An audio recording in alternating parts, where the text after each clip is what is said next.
আমাকে যদি উনি বা ওনার গ্রুপ যদি বলে আমিও ওখানে যাব, আমিও ওখানেও যাব, একদম পরিষ্কার বলছি। আপনিও ধর্ণা দেবেন? হ্যাঁ, আমিও ধর্ণা দেবো। বোর্ড ওয়ার্ক করিয়েছে না করায়নি, আবার কিছুজন বলছে আমরা বোর্ড ওয়ার্ক করেছি, কি করে হয়? সুতরাং টিচিং অ্যাপ্টিটিউড জন্য যে 5 নাম্বার আছে সেটা কিন্তু করানো হয়নি। মাননীয় বিচারপতি অমৃতা সিনহা কেমন বিচারপতি পশ্চিমবঙ্গের সবাই জেনে গেছেন। বিচার তো বিচারের মতো করেন উনি। এবারে উনি কিন্তু পেনাল্টি অ্যান্ড পানিশমেন্ট দেবেন। হয়তো মমতা ব্যানার্জির আশেপাশে যারা আছেন তারা তো টাকা তুলেছে, কোট আন কোট হতেও পারে, তারা তো টাকা তুলেছে, উনি যে জানেন না এমন কোনো কথা না। Second in man Partha Chattopadhyay এরম কেলেঙ্কারি করেছে, টাকা তুলেছে, উনি জানেন না? কালীঘাটের কাকুর বুক বন্ধ গিয়ে টাকাটা আছে, তাহলে মাথাটা কে? অবস্থা হয়েছে। স্কুল সার্ভিস কমিশনে অমৃতা সিনহা মারাত্মক রায় দিতে যাচ্ছে। আজকের আমি নিজেই শুনলাম গ্রুপ সিডি যারা টেন্টেড নয় তাদেরকে বয়স চলে গেছে, তাদেরকে পরীক্ষায় বসতে দিতে হবে। স্যার, একেবারে একদিকে যেমনই এত ধরনের দুর্নীতি আমরা দেখতে পাচ্ছি, অন্যদিকে ঠিক প্রাক্তন বিচারপতি তথা বর্তমানে বিজেপি এমপি অভিজিৎ গাঙ্গুলি, তিনি এর আগেও অভিযোগ করেছেন ইডি সিবিআই এর বিরুদ্ধে। এখন যে খবর উঠে আসছে যে তিনি ইডি সিবিআই এর যে অফিস, সেই অফিসের বাইরে ধর্ণা দেবেন শেষ পর্যন্ত, কি বলবেন? দেখুন, এটা আমি স্বীকার করি এবং সাপোর্ট করি। আমাকে যদি উনি বা ওনার গ্রুপ যদি বলে আমিও ওখানে যাব, আমিও ওখানেও যাব, একদম পরিষ্কার বলছি। আপনিও ধর্ণা দেবেন? হ্যাঁ, আমিও ধর্ণা দেবো। যে দেখুন, যে কালীঘাটের কাকুর বুকের কাছে গিয়ে রইল, টাকাটা কি ওনার কাছে আছে? এবং সে শখ করে কি করে বলল যে আমার সাহেবকে কেউ ছুতে পারবে না। কেন? এটার সঙ্গে তোমার সাহেবের কি দরকার? সাহেবের কি সম্পর্ক আছে সেটা তো বুঝতে পারি না। এবং টাকাটা গেল কার কাছে, সিবিআই বা ইডি সেটা কেন এখনো মাথাটা বার করছেন না? মাননীয় অভিজিৎ গঙ্গোপাধ্যায় সেটাই বলতে চেয়েছেন, মানুষ দেখুক যে অযোগ্যদের লিস্ট বার হচ্ছে, তাগিদের লিস্ট বার হচ্ছে, ঠিক আছে, কিন্তু সেই টাকাগুলো কে গেছে, কার কাছে গেছে, সর্বোচ্চ মাথা কার কাছে গেছে? ছোটখাটো কয়েকজনকে তো ধরলো, এ টাকা নিয়েছে, ও টাকা নিয়েছে, কিন্তু সব টাকার মাথাটা কে গেছে? পার্থ চ্যাটার্জির কাছ থেকে যে কয়েক কোটি টাকা পাওয়া গেছে ওইটুকু তো টাকা নয়। তাহলে মূল মাথাটা কে? সেটা সিবিআই ইডি চুপ করে বসে আছেন কেন? এটা তো আমি বুঝতে পারছি না। আধিকারিকরা, তাদের উচিত যে মূল মাথা ধরে দিক, তাহলে হচ্ছে কি পশ্চিমবঙ্গের মানুষ অন্তত শান্তি পাবে যে হ্যাঁ, এখানে দুর্নীতি হয়েছিল এবং দুর্নীতির মাথা রাজ্য সরকার করেনি, দুর্নীতির মাথা এই যে কেন্দ্রীয় এজেন্সি তারা কিন্তু বার করে দিয়েছে। এবং এটা সমস্ত মানুষেরই কিন্তু একটা প্রশ্ন।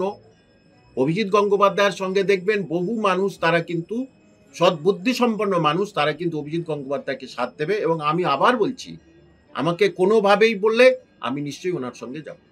আমরা দেখেছি এসএসসি 26,000 চাকরি হারাতে, আর বলা যেতে পারে আর কিছুক্ষণের অপেক্ষা, দুপুর দুটোই ঠিক একেবারে প্রাইমারির রায়দান।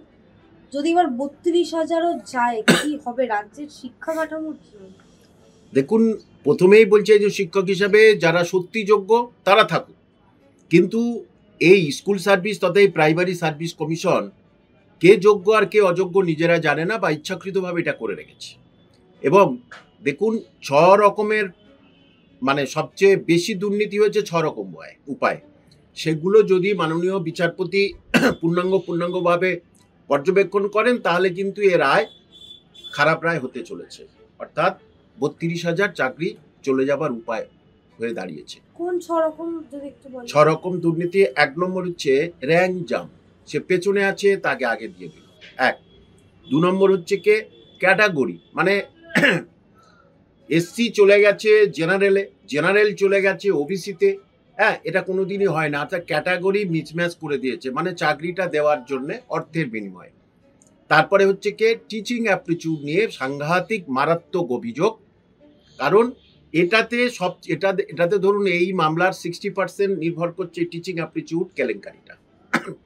মাননীয় বিচারপতি অভিজিৎ গঙ্গোপাধ্যায় যারা ইন্টারভিউ নিয়েছিলেন তাদের বেশ কয়েকজনকে ডেকে বলেছিলেন, আপনারা কি বোর্ড ওয়ার্ক করিয়েছেন? টিচিং অ্যাপ্টিটিউড বোর্ড ওয়ার্ক করিয়েছেন না করায়নি।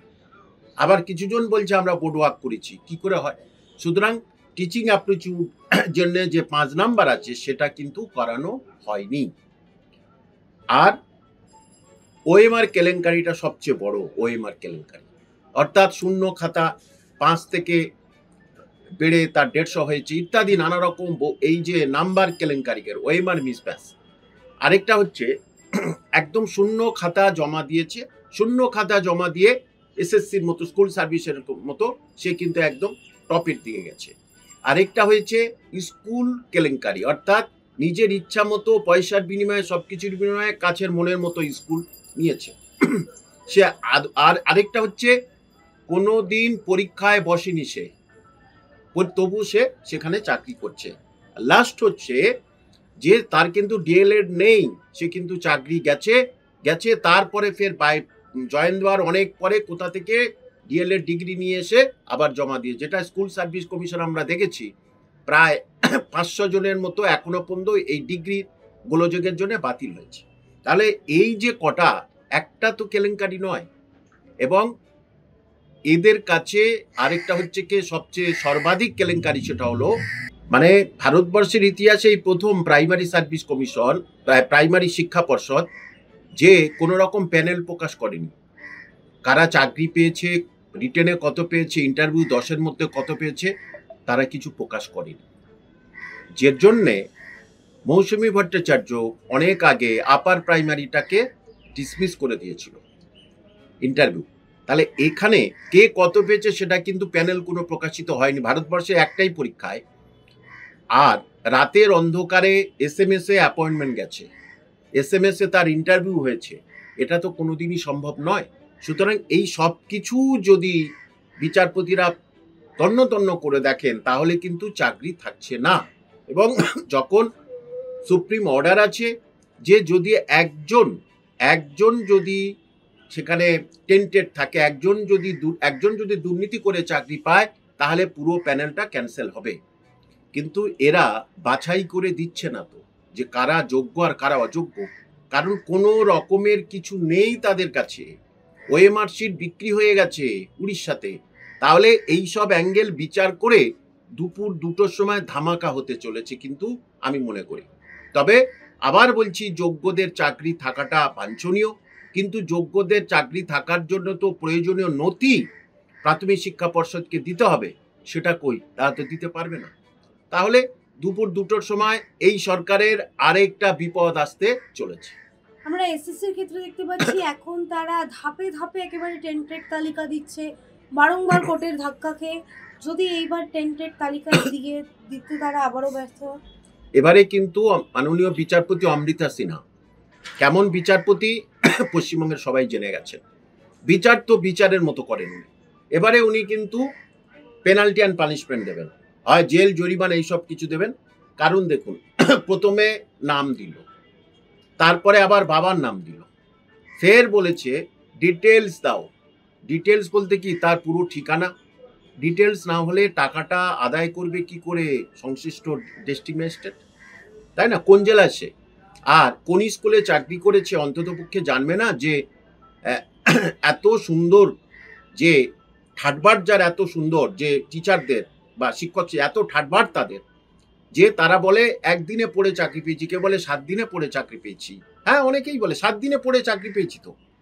তো তাদের অন্তত মুখোশটা মানুষ জেনে যাক, এলাকার মানুষ জেনে যাক, সেই স্কুল এলাকার মানুষ জেনে যাক কোন চোর চিটিংবাজদের কাছে, চাকরি চোরদের কাছে তারা পড়াশোনা করেছে। একদিকে দেখতে পাচ্ছি এই যে এসএসসিতে তালিকা চাইছে, অন্যদিকে বেতন ফেরত নেওয়ার যে কন্টেম্পটের মামলা সেইটাও আবারও নেক্সট ডেট দেওয়া হলো, কি বলবেন? দেখুন, এটা যে তারা বেতন অনেক দিন তো হয়ে গেছে, তাহলে সরকারের সব কিছু ঠেলা মেরে মেরে শেখাতে হচ্ছে। বেতন তো ফেরত নেবে না, বেতন ফেরত নিতে গেলেই তো তারা নাম বলে দেবে কার কাছে হচ্ছে টাকাটা দিয়েছিলাম। সেই জন্যে রাজ্য সরকার চাচ্ছে এই ভোটের আগে মহা বিপদ। এই সরকারের এত শনি, এত বছর এই সরকার আছে, তো মমতা ব্যানার্জির শনিটা এই ভোটের আগে প্রকট আকারে দেখা দিয়েছে যে বেতন নিতে চাচ্ছেন এই কারণে, যাদের টাকার বিনিময়ে আমি চাকরি দিয়েছি তাদের কাছ থেকে আবার 12% ইন্টারেস্ট, কিন্তু এমনি নয়, যতদিন চাকরি করেছে 12% ইন্টারেস্ট সহ তাদের বেতন ফেরত দিতে হবে। প্রায় 30 থেকে 40 লক্ষ করে টাকা দিতে হবে, ফেরত দিতে হবে সবাইকে। তাহলে সেটা তারা দেবে, কি করে দেবে সেটা সুপ্রিম কোর্টের অর্ডার। তাহলে মমতা ব্যানার্জি নির্দেশ দিচ্ছে না কেন? নিশ্চয়ই মমতা ব্যানার্জি বলছে না ওরম করো না। তাহলে আজ নয় কাল দিতে হবে। কোর্টের অর্ডার হয়েছে, সুপ্রিম কোর্টে অ্যাপেক্স কোর্টের অর্ডার হয়েছে, তাহলে সেটাকে দিতেই হবে। না হলে কন্টেম খাবে, এমন কন্টেম খাবে জেল জরিমানা হবে, এটা স্বাভাবিক। এখন তখন মমতা ব্যানার্জি বলবে ওরা কাজ করে না ঠিকভাবে, কেন টাকা ফেরত নেয় না?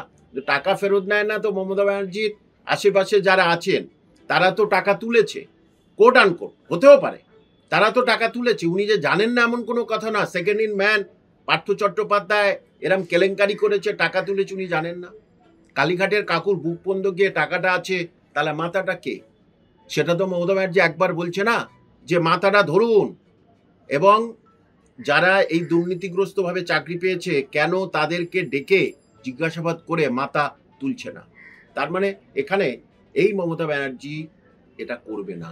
করলেই নিজের আশেপাশের লোকজনদের মহা বিপদ আসবে, আর সামনে ভোট, এবং ভোট বাক্স বিরোধীদের দলে, বিরোধীদের কাছে চলে যাবে। এটা খুব স্বাভাবিক জিনিস, এবং উনি জিতবেন কি সেটা এখন চিন্তার বিষয়। সেই জন্যে প্রাইমারি নিয়ে এরকম আজকে সারা রাত, গতকাল থেকে ঘুম হয়নি, আজকেরও ঘুম হবে না। অনেক লিডার তাদের ঘুম হবে না যে বাবা টাকাটা তাহলে তোমার ফেরত দিতে হবে।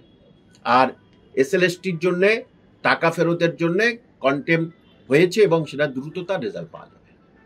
আশা করি দ্রুত রেজাল্ট পাওয়া যাবে, এবং টাকা ফেরত নিতেই হবে। সেটা ভোটের আগে হলে সবচেয়ে ভালো হবে। একেবারেই শেষ একটি প্রশ্ন, এই যে বারংবার যে প্রসঙ্গটা আসছে 26-এ নির্বাচন, সামনেই ভোট, সেই জায়গায় আমরা দেখতে পাচ্ছি শিক্ষামন্ত্রী ব্রাত্য বসু তিনি বলছেন যে যদি নিয়োগ হয় তাহলে তৃণমূলের যে নির্বাচনের সুবিধা হবে এটা বিরোধীরা দেখতে পাচ্ছে না, তাই এই এসএসসি নিয়ে বারবার মামলা করছে। দেখুন, ব্রাত্য বসু যা বলছে অসত্য কথা বলছেন। উনি এখন অসত্য কথা নাটক করে করে এমন একটা জায়গায় পৌঁছে গেছে না, যে উনি নাটকতে সব জায়গায় নাটকবাজি শুরু করে দিয়েছেন। একেবারে পরিষ্কার যে আমি তো আপনার চ্যানেলের মাধ্যমে বলছি, উনি আমার সামনে বসুক, ওপেন মানুষের সামনে বসুক, অন্তত পক্ষে ভদ্রভাবে জামাটা খুলে ছেড়ে দেবো। উনি যে বলছেন স্বচ্ছভাবে হয়েছে, ভারতবর্ষ কোথাও হয়নি। স্বচ্ছভাবে হয় তো এখন হচ্ছে দুর্নীতিগ্রস্ত বার হচ্ছে কি করে? এখন লিস্টটা ভালো করে দেননি কেন? লিস্টটা আপনি ভালো করে দিচ্ছেন না কেন? এবং যে আপনি 2016 পত্রে পরীক্ষা করাননি, এটা তো স্বাভাবিক। তাহলে আর পরীক্ষা করার মতো মানসিকতা আপনাদের নেই, তা এখন ভোটের আগে হঠাৎ এইটা করছেন কেন? তার কারণ এইটা ছাড়া শিক্ষিত ছেলে মেয়েদের আর কোনো উপায় নেই। যে শিক্ষা ব্যবস্থা জলের তলায় চলে গেছে, সেটা দেখছে এইটা দিয়ে যদি কিছুটা আমি প্রলেপ দিতে পারি। কিন্তু যা অবস্থা হয়েছে, স্কুল সার্ভিস কমিশনে অমৃতা সিনহা মারাত্মক রায় দিতে যাচ্ছে। আজকের আমি নিজেই শুনলাম গ্রুপ সিডি যারা টেন্টেড নয়, তাদেরকে বয়স চলে গেছে, তাদেরকে পরীক্ষায় বসতে দিতে হবে। তাহলে এসএসসির ক্ষেত্রে দোষটা কি? ওই একই, এরা তো স্কুল সার্ভিস কমিশনের group CD, group C and D আর নবম দশা একাদশ 4টে সেকশনে করেছে। তাহলে সিডির ক্ষেত্রে মাননীয় অমৃতা সিনহা এই রায়টা দিলেন, তাহলে এই নবম দশা একাদশ ক্ষেত্রে একই হবে। তাহলে তাদের আবার কিভাবে পরীক্ষা নেবে বলতে পারবেন? তাদের কি আবার আলাদাভাবে পরীক্ষা নেবে? কোনোদিনই সম্ভব না। তাহলে প্রশ্নের ভ্যারিয়েশন হয়ে যাবে। তাহলে কিভাবে করবে সেটা স্কুল সার্ভিস কমিশনের মাথায় আর নেই। তারা ছেড়ে দে মা বাঁচি এই অবস্থায়, এবং অমৃতা সিনহা কাউকে ছাড়ার বিচারপতি নন। আজকের যা রায়টা দিয়েছে দারুণ রায় দিয়ে সুপ্রিম কোর্ট বলে দিয়েছে যে টেন্টেড নয়, তাহলে তারা কেন পরীক্ষায় বসবে না? তাদের বয়সের ছাড়। এদিকে 8 তারিখে ফের এক্সটেনশন করেছে এই গ্রুপ সিডি, আরও করতে হবে, কারণ আবার ফেরও বিজ্ঞপ্তি দেবে। এই রায়টা আজকে রাতে কি কাল পেয়ে যাবে স্কুল সার্ভিস কমিশন, তাহলে আবার ফের টেন্টেডদের তালিকা দিয়ে দিতে হবে, এবং আবার বলতে হবে যাদের বয়স চলে গেছে 2016 সালে যারা পরীক্ষা দিয়েছেন তারা আবার ঢালাও পরীক্ষায় বসুন। সুতরাং একটা জিনিসটাকে গোলযোগ পাকানোটা এই ব্রাত্য বসু তথা স্কুল সার্ভিস কমিশনের একটা স্বভাবে পরিণত হয়ে গেছে।